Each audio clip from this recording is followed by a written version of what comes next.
할렐루야. 여러분, 사명이라는 말 들어보셨죠? 사명의 사전적인 의미는 맡겨진 임무, 사신이나 사절이 받은 명령을 말합니다. 영어로는 미션, 콜링, 보케이션 이런 뜻인데요. 임무, 소명 그런 뜻입니다. 우리 믿는 사람들에게 사명은 하나님이 나에게 맡겨주신 임무라고 보시면 됩니다. 그것은 다시 말해 하나님께서 나에게 허락하신 부르심, 꿈과 비전입니다.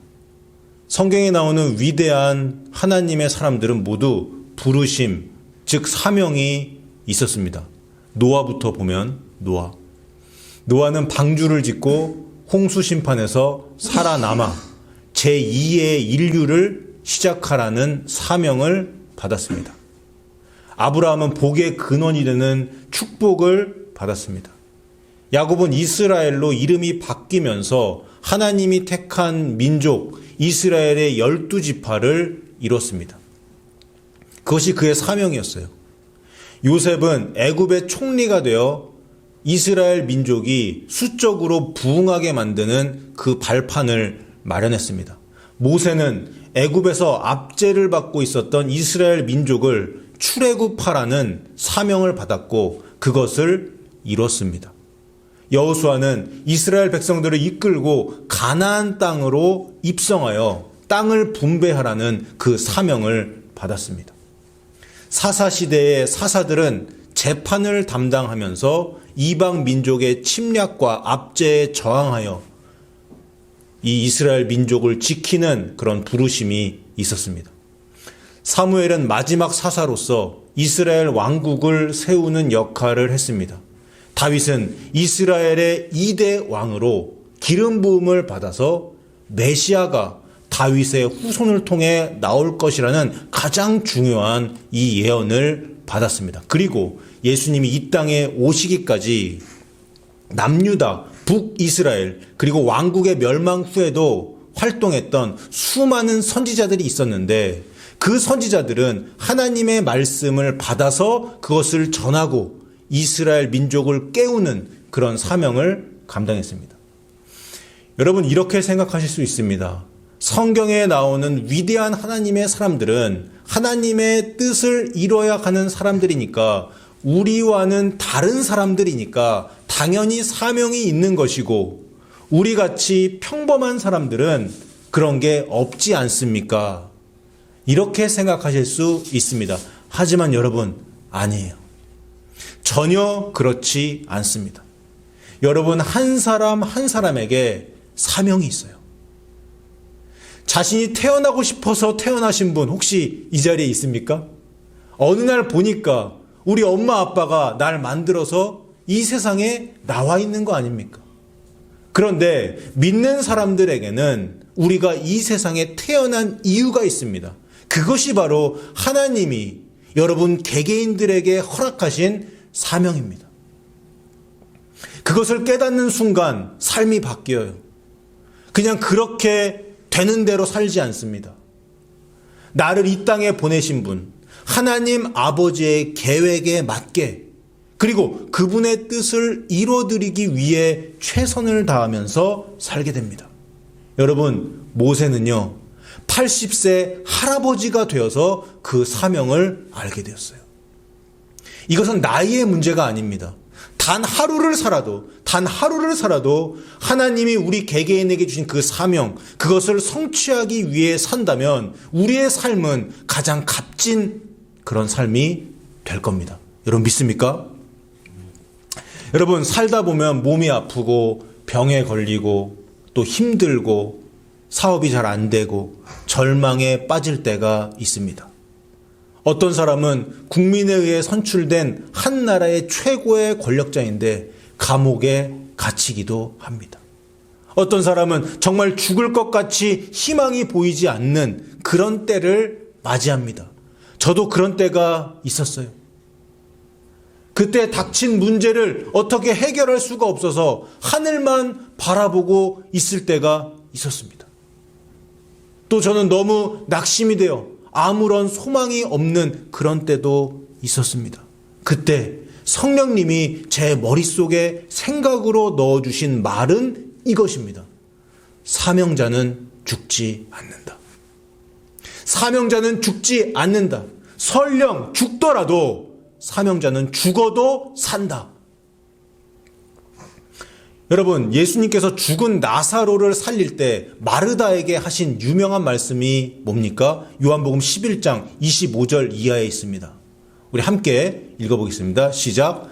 예수께서 이르시되 나는 부활이요 생명이니 나를 믿는 자는 죽어도 살겠고 무릇 살아서 나를 믿는 자는 영원히 죽지 아니하리라. 아멘. 여러분, 사명자는 왜 죽지 않습니까? 하나님이 주신 그 사명을 아직 이루지 못했기 때문에 죽지 않는 거예요. 죽을 것 같은 위기 속에서도 하나님의 손이 그 사명자를 붙잡아 주시기 때문에 사는 거예요. 여러분, 우리에게는 공통된 사명, 공통된 소명, 부르심이 있습니다. 그것은 바로 영혼 구원입니다. 우리가 이 땅에 태어나서 한 영혼을 구원할 수 있다면 복음을 전해서 회개시키고 영혼을 주님의 품으로 인도하게 만든다면 그런 인생이야말로 사명을 감당하고 하나님을 기쁘시게 해드리는 값진 인생이 될 것입니다. 사랑하는 여러분, 저는 오늘 사명자는 죽지 않는다라는 이 진리를 여러분들에게 말씀드리기 위해 요셉의 인생, 다윗의 인생, 그리고 예수님의 말씀을 이 시간 보려고 합니다. 먼저 요셉의 인생을 보겠습니다. 여러분, 요셉은 아버지 야곱의 사랑을 많이 받았습니다. 야곱이 가장 사랑했던 라헬의 큰아들이었기 때문에 더 많은 사랑을 받은 것 같습니다. 그리고 요셉은 꿈꾸는 자였습니다. 곡식단들이 자신의 단에게 절하는 꿈, 이런 꿈을 꿨었고 또 해와 달과 11별이 자신에게 절하는 그런 꿈을 꾸었습니다. 저는 하나님께서 이미 꿈을 통해 요셉에게 그의 사명을 알려주었다고 생각합니다. 그게 뭐예요? 다스리는 자가 되는 거예요. 다스리는 자가 되는 것이 그의 사명이었습니다. 그리고 더 큰 사명이 있었는데 그것은 다스리는 자가 되어서 자신의 아버지 야곱의 자손들, 즉 자신의 후손들을 번성케 하는 것이 그의 사명이었습니다. 그런데 그 사명을 구체적으로 깨닫기도 전에 17살 때 그는 고난 속으로 빠져들게 됩니다. 어떤 사건이 일어났어요? 아버지의 사랑을 독차지하고 형들의 잘못들을 아버지에게 일러 바치니까 배다른 다른 형제들이 요셉을 죽이려고 한 거예요. 요셉의 사명이 성취되지 않도록 사탄이 형제들에게 들어가서 그런 역사를 한 겁니다. 여러분 잘 아시는 대로 형들이 요셉을 잡아서 구덩이에 던져 놓습니다. 그리고 이스마엘 사인인들에게 팔아버립니다. 그리고 요셉은 애굽으로 끌려갑니다. 야곱 집안에서 유일하게 채색옷을 입었던 가장 귀한 아들이 형제들의 미움을 받아 한순간에 노예가 되고 종이 된 거예요. 노예로 애굽으로 끌려간 요셉은 바로의 신하 친위대장 보디발에게 팔리게 됩니다. 절망 가운데서도 희망을 갖고 하나님 의지하면서 열심히 성실하게 정직하게 그렇게 살았는데 보디발의 아내의 유혹과 그녀의 모함으로 이제는 종의 신분에서 범죄자의 신분으로 바뀌게 됩니다. 요셉이 감옥에 가요. 저는 감옥에 안 가봐서 잘 모르지만 감옥에 갇힌 사람들의 심정은 어떨까요? 죄를 지어서 구금된 그런 사람은 그렇다고 쳐도 죄 없이 억울하게 누명을 쓰고 모함과 계략으로 인해 감옥에 갇힌 사람들의 심정은 어떨까요? 경험해 보지 않으면 모를 것 같습니다. 요셉은 감옥 안에서 술 맡은 관원장과 떡 굽는 관원장의 꿈을 해석해주고 꿈풀이를 통해서 감옥에서 나갈 수 있을 것이라고 생각했는데 복직이 된 술 맡은 관원장이 요셉을 잊어버립니다. 그 바람에 2년을 더 감옥에서 보내게 됩니다. 이후에 하나님의 도우심으로 바로의 꿈을 해석하고 요셉은 애굽의 총리가 됩니다. 그리고 가족들과 만나게 돼요. 이후에 야곱을 비롯한 온 가족들이 애굽으로 와서 이스라엘 민족은 부흥을 이루고 큰 민족을 이루게 됩니다. 요셉의 사명이 성취된 거예요. 요셉은 사명을 이루기까지 죽을 고비를 여러 번 넘겼어요. 10년 넘게 고난과 고통의 나날들을 보냈습니다. 그런데 그가 이러한 고난을 견뎌내고 버틸 수 있었던 이유는 무엇일까요? 그것은 바로 사명자는 죽지 않는다라는 그 진리를 붙잡고 있었기 때문입니다. 그의 꿈이 이루어진다라는 그 소망을 놓지 않았기 때문입니다.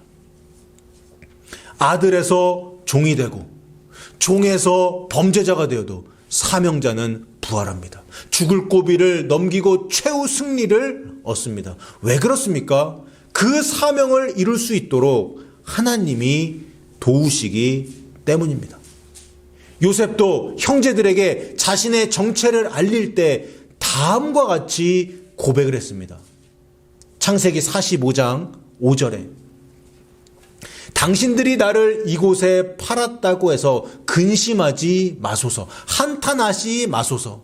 하나님이 생명을 구원하시려고 나를 당신들보다 먼저 애굽에 보내셨나이다. 7절에 보면 하나님이 큰 구원으로 당신의 생명을 보존하고 당신들의 후손을 세상에 두시려고 나를 당신들보다 먼저 애굽에 이집트에 보내셨나니. 8절에 그런즉 나를 이리로 보내시는 이는 당신들이 아니요 하나님이시라. 하나님이 나를 바로에게 아버지로 삼으시고 그 온 집의 주로 삼으시며 애굽 온 땅의 통치자로 삼으셨나이다. 하나님이 주신 사명을 감당하게 하려고 하나님이 자신을 애굽으로 보내셨고 사명자는 죽지 않는다라는 그 진리가 이 고백 속에 그대로 담겨져 있습니다. 이제 두 번째 보겠습니다. 두 번째로 우리 다윗의 인생을 한번 보겠습니다.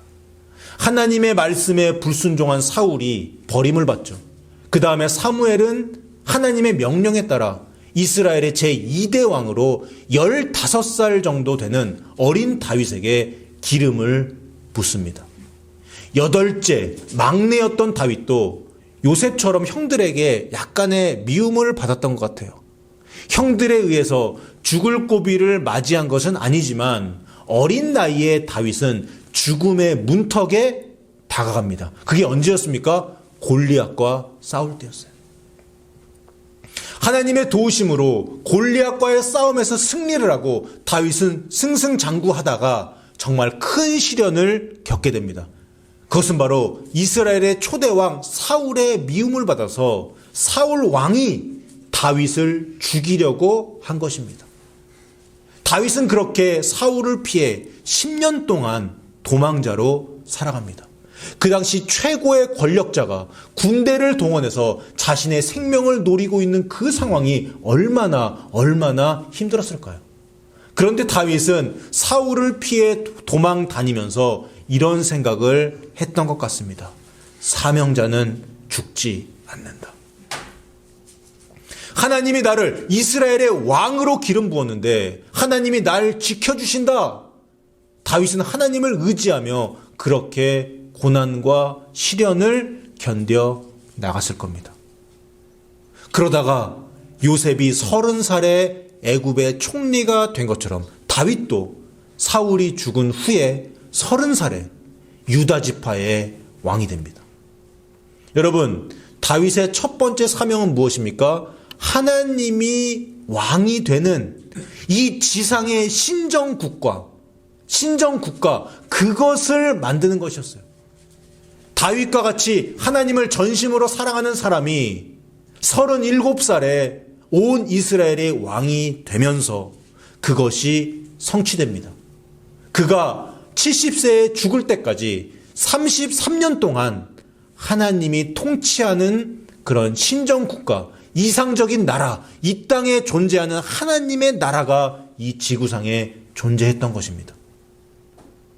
다윗이 온 이스라엘의 왕이 된 이후에 하나님께서는 선지자 나단을 통해 다윗에게 엄청난 약속을 하십니다. 사무엘하 7장 16절에 너의 집과 너의 나라가 내 앞에서 영원히 보존되고 너의 왕위가 영원히 견고하리라. 여러분, 이게 무슨 약속이에요? 다윗의 후손으로 하나님의 아들 메시아가 온다는 약속입니다. 그래서 예수님의 다른 이름은 다윗의 자손이에요. 이렇게 하나님으로부터 엄청난 약속을 받게 된 다윗은 왕이 된 이후에 큰 죄를 저지르죠. 그게 뭐예요? 밧세바 사건입니다. 그 당시 고대 근동의 왕에게는 죄가 되지 않는 것이었지만 하나님의 택함을 받은 메시아의 선조인 다윗에게는 그것이 큰 죄였습니다. 살인죄와 간음죄가 그것입니다. 이 죄로 말미암아 그때부터 다윗은 굉장히 큰 고난을 당하게 됩니다. 자식들끼리 싸우게 되고 자식인 압살롬이 반역을 일으키는 그 사건을 맞이합니다. 자식의 칼을 피해서 도망가는 다윗이 무슨 생각을 했을까요? 자신의 죄를 철저히 뉘우치면서 이런 생각을 했을 것이라고 저는 믿습니다. 사명자는 죽지 않는다. 지금까지 나를 지켜주신 하나님께서 앞으로도 나를 지켜주시고 내게 맡겨진 사명을 이룰 수 있도록 도와주실 것이다. 결국 다윗은 잠시 빼앗겼던 왕권을 되찾았고 아들 솔로몬에게 왕위를 계승합니다. 죽을 날이 임박하여서 다윗은 솔로몬에게 다음과 같은 유언을 남깁니다. 열왕기상 2장 2절입니다. 우리 함께 읽어볼까요? 시작. 내가 이제 세상 모든 사람이 가는 길로 가게 되었노니 너는 힘써 대장부가 되고, 다음 구절. 내 하나님 여호와의 명령을 지켜 그 길로 행하여 그 법률과 계명과 율례와 증거를 모세의 율법에 기록된 대로 지키라. 그리하면 네가 무엇을 하든지 어디로 가든지 형통할지라. 아멘. 여기서 하나님의 말씀을 지키라는 의미가 뭡니까? 하나님이 너에게 허락하신 그 명령, 그 사명을 행하라는 말씀입니다. 그리고 어디로 가든지 형통하다라는 말은 무슨 뜻입니까? 사명자는 죽지 않는다라는 의미입니다. 사랑하는 여러분, 드디어 오늘 본문을 보겠습니다. 이제 우리 구세주 메시아 예수 그리스도의 이야기입니다. 31절에, 오늘 본문 31절에 곧 그때 어떤 바리새인들이 나와서 이르되 나가서 여기를 떠나소서 헤롯이 당신을 죽이고자 하나이다. 이 말씀이 나와요. 예수님에게 호감을 가졌던 몇몇의 바리새인들이 있었습니다. 그들이 예수님께 중요한 정보를 제공합니다. 그 당시 권력자였던 헤롯이 당신을 죽이려고 하니까 빨리 이곳을 떠나서 도망치세요. 그 말이었습니다. 예수님이 뭐라고 말씀하십니까? 32절에 너희는 가서 저 여우에게 이르되 오늘과 내일은 내가 귀신을 쫓아내며 병을 고치다가 제3일에는 완전하여 지리라. 이렇게 말씀하세요. 헤롯을 여우라고 지칭하며 죽었다가 3일 만에 부활하실 것을 암시하는 그런 말씀을 하십니다. 여기 나오는 완전하여 지리라, 이것을 다른 말로 풀어보면 완전히 이루리라 이 뜻입니다. 뭘 이루신다는 거예요? 사명을 이루신다는 거예요. 죽으시고 부활하심으로 사명을 완수하신다는 그 말씀입니다. 33절의 말씀도 의미심장합니다. 그러나 오늘과 내일과 모레는 내가 갈 길을 가야 하리니. 여기 나오는 갈 길이 뭔가요? 사명을 이루는 길, 십자가에서 희생 제물이 되어서 인류의 죄를 짊어지고 돌아가심으로 이루실 그 사명의 길을 말씀하시고 계십니다. 그리고 이 사명은 어디에서 완성이 됩니까? 예루살렘에서. 그리고 예루살렘 골고다 언덕 십자가에서 이루어지는 거예요. 그래서 예수님이 이렇게 선언하신 겁니다. 선지자가 예루살렘 밖에서는 죽는 법이 없느니라. 바꿔 말하면 아무리 여우 같은 헤롯이 날 죽이려고 해도 사명자는 죽지 않느니라, 이 말씀을 하신 겁니다. 사랑하는 미주세안교회 성도 여러분, 여러분들에게 사명이 있습니다. 저에게도 사명이 있습니다. 그것은 하나님이 여러분들에게 그리고 저에게 주신 비전이요 꿈입니다. 돈 많이 벌고 명예를 얻고 큰 교회가 되고 높아지고 그런 차원이 아니에요. 영혼 구원, 즉 영혼을 살리기 위한 사명입니다. 여러분 누가복음 14장을 읽어보시면 아시겠지만 누가복음 14장에서 예수님이 천국을 하나님이 훗날 베풀어 주실 큰 잔치의 비유를 하십니다. 여러분 하나님의 이 큰 잔치를 맛보게 될 사람들은 어떤 사람들일까요? 바로 하나님께서 주신 그 사명을 감당한 사람들일 겁니다. 누가복음 14장 잔치 비유를 보면 처음에 잔치에 초대받았던 사람들이 여러 가지 이유로 잔치에 참여하는 것을 거절합니다. 나는 밭을 샀기 때문에 거기 가봐야 된다. 나는 소 5결이를 사서 그 소를 시험하러 가야 한다. 나는 방금 장가를 갔는데 결혼을 했는데 그래서 잔치에 참석 못한다. 그렇게 이야기를 해요. 아니 하나님이 잔치에 초청을 했는데 그것보다 더 중요한 것이 있다는 겁니다.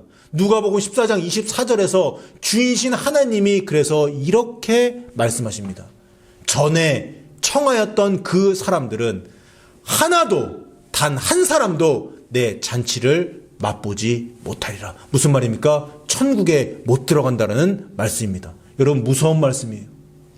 하나님을 최우선순위로 두지 아니하고 하나님이 명하신 그 일, 그 사명을 감당하는 것을 뒷전으로 미루면 천국에 못 들어간다는 것이 누가복음 14장의 주제입니다.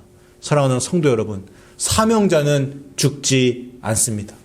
아무리 어렵고 힘든 일이 있더라도 요셉처럼 다윗처럼 그리고 예수님처럼 사명을 기억하시면서 그 어려움을 이겨내시기 바랍니다.